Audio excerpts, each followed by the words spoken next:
স্নেহের অষ্টম শ্রেণীর শিক্ষার্থীরা, তোমাদের ক্লাসে পুনরায় উপস্থিত হয়ে গিয়েছি। কেমন আছো? নিশ্চয়ই সকলে ভালো আছো। তোমাদের সকলকে সৃষ্টি centre school and college Sirajganj শাখার ক্লাসে স্বাগতম জানাচ্ছি। আমরা আমাদের আজকে যে পড়াটা পড়ব, আজকের পড়াটা কিন্তু একটু আলাদা। আমরা যে গত ক্লাসগুলোতে পড়েছি সেই সবগুলোতেই কিন্তু আমরা গদ্য পড়েছি।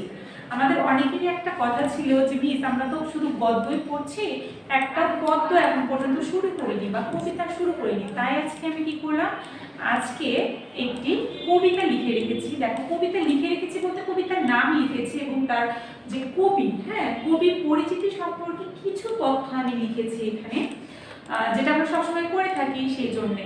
তো আজকে যে কবিতাটা আমরা পড়বো সেই কবিতাটার নাম কি বলো তো? দেখো আমার পেছনে খেয়াল করো, আমি লিখে রেখেছি 2 বিঘা জমি। আচ্ছা, লেখককে রবীন্দ্রনাথ ঠাকুর। আমরা তোমাদের কাছে হয়তো নতুন, কিন্তু এই কবিতাটি আমাদের অনেকের কাছে কি পুরানো বা পরিচিত। আমাদের অনেকের কাছে এই কবিতাটি পরিচিত এবং অনেক প্রিয়। কিছু বাস্তব চিত্র এই কবিতাতে ফুটে উঠেছে। এই কবিতাটি পাঠ করলে আমরা দরিদ্র জীবনের বা দারিদ্রতার শিকার বা দারিদ্রগ্রস্ত কিছু ব্যক্তি যারা নাকি অন্যের কাছে কিভাবে বিপর্যস্ত হয় সেই চিত্র দেখতে পাবো। কিভাবে শোষকরা গরিবদের নির্যাতন করে, নির্যাতনের শিকার করে, সেটা আমরা চিত্রটা এখানে, বাস্তব জীবনের চিত্রটা এখানে কি করব, দেখতে পাবো বা আশা করছি আমি তোমাদের সামনে তুলে ধরতে পারবো। কিন্তু আমরা সবসময় যেটা করি, আজকেও সেইটাই করবো, যে কোনো গদ্য বা পদ্য পড়ার আগে আমরা কি করি, সেই কবি পরিচিতি সম্পর্কে একটু কথা বলি। আচ্ছা দেখো, আমি এখানে লিখেছি 2 বিঘা জমি, রবীন্দ্রনাথ ঠাকুর। আচ্ছা, এইখানে আমি পদ্য কথাটি লিখিনি, আমি লিখে দিচ্ছি। দেখো, এই পদ্যের লেখক রবীন্দ্রনাথ ঠাকুর, তার জন্মসাল আমি 2 ভাবে লিখেছি। প্রথমত আমি লিখেছি ইংরেজি সাল, যেটা আমরা সবসময় যে সালটিকে প্রাধান্য দিই, 1861। তার জন্ম 1861 সাল। তোমরা তোমাদের পাঠ্য বই খেয়াল করবে, সেখানে কি দেওয়া আছে, তারিখ সহ দেওয়া আছে 1861 সাল 7ই মে, এবং মৃত্যু 1941 সাল বা খ্রিস্টাব্দ, আমরা যেটাই বলি 7ই আগস্ট। আমরা এই জিনিসটা খেয়াল করতে পারি যে তার জন্ম এবং মৃত্যুর তারিখটা কিন্তু একই, মানে 7। একটা হচ্ছে 7 মে। দেখো আমি ছোট করে এখানে লিখছি, জন্ম 7 মে, মৃত্যু 7, কি করলাম বলো তো, আমরা পড়েছি মৃত্যু 7 আগস্ট। তাহলে এটা কিন্তু আমাদের একটা খেয়াল রাখার মতো বিষয় যে আমাদের কিন্তু যে কোনো এমসিকিউতে আসতেই পারে, বা যেহেতু আমরা সকলেই জানি যে কবির জন্ম সাল, মৃত্যু সাল, শুধু তাই নয়, তারিখটা পর্যন্ত আমাদের প্রয়োজন, তাই না? তাহলে জন্ম আমরা কি করলাম 1861 সাল 7ই মে, মৃত্যু 1941 সাল বা খ্রিস্টাব্দ 7ই আগস্ট। আচ্ছা দেখো, ঠিক তার নিচে আমি আরো 2টি সাল লিখে বাংলা উল্লেখ করে রেখেছি, যে 1268, কত, 1268 থেকে 1348। তার জন্ম ছিল 1268 বঙ্গাব্দ। যেহেতু এটা বাংলা সাল, আমরা বলবো যে বঙ্গাব্দের 25শে বৈশাখ। আমরা কিন্তু 25শে বৈশাখটা প্রতি বছরই কি করি, আমাদের একটা পালন হয় না, রবীন্দ্র জয়ন্তী বলে পালিত কিন্তু হয়, আমরা পালন করি। ঠিক সেই 25শে বৈশাখ, 1268 বঙ্গাব্দের 25শে বৈশাখ, মৃত্যু 1348 সালের 22শে কি বলতো, 22শে শ্রাবণ। আমরা এটা অনেকেই কিন্তু বাংলা সালটা জানি, ইংরেজি তারিখ আমাদের মনে থাক বা না থাক, বাংলা তারিখটা আমাদের মনে থাকে, কেননা এই বাংলা তারিখেই কিন্তু রবীন্দ্রনাথের প্রয়াণ দিবস এবং রবীন্দ্র জয়ন্তী যেটা, সেটা আমরা পালিত করে থাকি। আচ্ছা, তারপর দেখো আমরা কি করব, আমরা যেটা পড়ে নেব সবার প্রথমে, সেটা হচ্ছে যে 2 বিঘা জমি। এটা কোন কাব্যগ্রন্থ থেকে নেওয়া? রবীন্দ্রনাথ ঠাকুরের চিত্রা নামক কাব্যগ্রন্থ থেকে এই কবিতাটি নেওয়া হয়েছে। আচ্ছা, রবীন্দ্রনাথ ঠাকুর কিন্তু তার একটা উপাধি আছে, সেটা হচ্ছে বিশ্বকবি। তিনি বিশ্বকবি। দেখো, বিশ্ব মানে কি, সমগ্র পৃথিবী, তাই না? আচ্ছা, সেই ক্ষেত্রে তাকে এই উপাধিটা দেওয়া হয়েছে যে তিনি বিশ্বকবি, পুরো জগতের কবি। এবং তার পাশাপাশি তাকে কিন্তু বলা হয় বিশ্ব নন্দিত কবি। কলকাতার জোড়াসাঁকোর ঠাকুর পরিবারে কিন্তু তার জন্ম হয়েছিল এবং ছোটবেলায় বিদ্যালয়ের বাধা ধরা পড়াশোনার মধ্যে তার মন কখনো বসেনি। বিদ্যালয়ে যে আমরা পড়াশোনা করাচ্ছি আমাদের কি সিলেবাস কেন্দ্রিক পড়াশোনা, তাই না?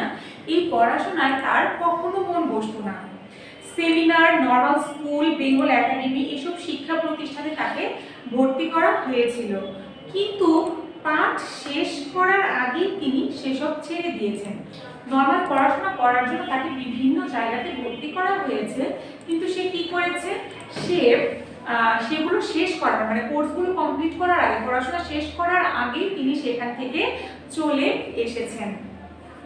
তারপর দেখে কি বলেছে, তারপর বলেছে যে ছোটবেলা থেকেই তার কবি প্রতিভার উন্মেষ ঘটে। উন্মেষ বুঝি মানে বিকাশ ঘটে, কোনো কিছু ফুটে ওঠা, সেটাই হচ্ছে উন্মেষ। সে যখন ছোট ছিল ছোটবেলা থেকেই তার কবি প্রতিভার উন্মেষ ঘটে, মানে ছোটবেলা থেকেই তিনি বিভিন্ন রকমের ছন্দ বা কবিতা বলো যেটাই বলো না কেন তার মধ্যে কবি কবি ভাবটি ধীরে ধীরে জেগে ওঠা শুরু করে।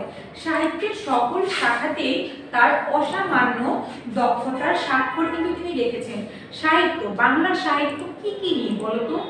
বাংলা সাহিত্য একদিকে যেমন ভাবের ক্ষেত্রে যদি আমরা বলি যে প্রেম, ভালোবাসা, ভাব, ঠিক তেমনি তার যদি লিখিত রূপ দিতে চাই কি কবিতা, ছোট গল্প, গল্প, প্রবন্ধ, সাহিত্য রচনা, রম্য রচনা, উপন্যাস, নাটক, কবিতা ইত্যাদি, তাই না? তো এই প্রত্যেকটা শাখায় কিন্তু রবীন্দ্রনাথ ঠাকুরের বিচরণ ছিল অবাধ।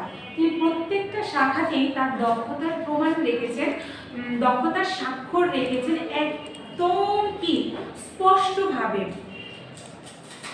তারপর দেখো কি বলেছে, এই যে আমি বললাম যে সঙ্গীত, ছোট গল্প, উপন্যাস, নাটক, প্রবন্ধ, ভ্রমণ কাহিনী, রম্য রচনা ইত্যাদি সাহিত্যের ক্ষেত্রে তার পদচারণা ছিল স্বচ্ছন্দ এবং উজ্জ্বল। তিনি একাধারে কবি, তার সঙ্গে ছিলেন দার্শনিক। দার্শনিক বুঝি আমরা যারা ঘুরতে ভালোবাসে এবং সেখান থেকে কি স্পষ্টত কিছু জিনিস নিজের চোখে দর্শন করে, সেগুলো ফুটিয়ে তোলে, সেগুলোই হচ্ছে দার্শনিক। তাহলে কি বলছে দেখো, কবি, দার্শনিক, গীতকার, সুরকার, শিক্ষাবিদ, চিত্রশিল্পী, নাট্য প্রযোজক ও অভিনেতা। 1913 খ্রিস্টাব্দে ইংরেজিতে অনুদিত গীতাঞ্জলি কাব্যের জন্য এশীয়দের মধ্যে প্রথম সাহিত্যে নোবেল পুরস্কার পান। আচ্ছা, তাহলে দেখো শিক্ষার্থী এটা আমরা খেয়াল রাখবো যে গীতাঞ্জলি কাব্য, গীতাঞ্জলি কোন কাব্যের জন্য রবীন্দ্রনাথ ঠাকুর নোবেল পুরস্কার পেয়েছিলেন? আমরা লিখব গীতাঞ্জলি কাব্যগ্রন্থের জন্য তিনি কি করেছিলেন, গীতাঞ্জলি কাব্যগ্রন্থের জন্য তিনি নোবেল পুরস্কার পেয়েছিলেন। আচ্ছা, তিনি কত সালে নোবেল পুরস্কার পেয়েছিলেন? 1913 সালে তিনি নোবেল পুরস্কার পেয়েছিলেন। এশীয়দের মধ্যে বা এশীয়বাসীদের মধ্যে, এশীয় বোঝো এই যে এশীয় উপমহাদেশ, এশিয়া উপমহাদেশ বিভিন্ন রকমের দেশ, অনেকগুলো দেশ নিয়েছে এশিয়া এশিয়া উপমহাদেশ নয়, এশিয়া মহাদেশ। এই মহাদেশের মধ্যে সর্বপ্রথম কিন্তু রবীন্দ্রনাথ ঠাকুরই কি করেন, সাহিত্যে নোবেল পুরস্কার পান। তাহলে কি এই লাইনটা আমাদের মনোযোগ দিয়ে পড়তে হবে না? এখান থেকে কিন্তু অনেক কিছু জানার আছে এবং অনেকগুলো প্রশ্নও হতে পারে। তিনি আমাদের জাতীয় যে সঙ্গীত আছে, যে আমরা যে গাই না, আমার সোনার বাংলা আমি তোমায় ভালোবাসি, এই যে প্রকৃতি নিয়ে, মাকে নিয়ে, বাংলাকে নিয়ে যে এত সুন্দর গানটি, এই গানটির রচয়িতা কে বলতো? এই গানটির রচয়িতা রবীন্দ্রনাথ ঠাকুর। তাই কিন্তু তিনি বিশ্বকবি। সেই সঙ্গে তিনি আমাদের জাতীয় সঙ্গীতের কে পরিচায়ক। জাতীয় সঙ্গীত তারই লেখা।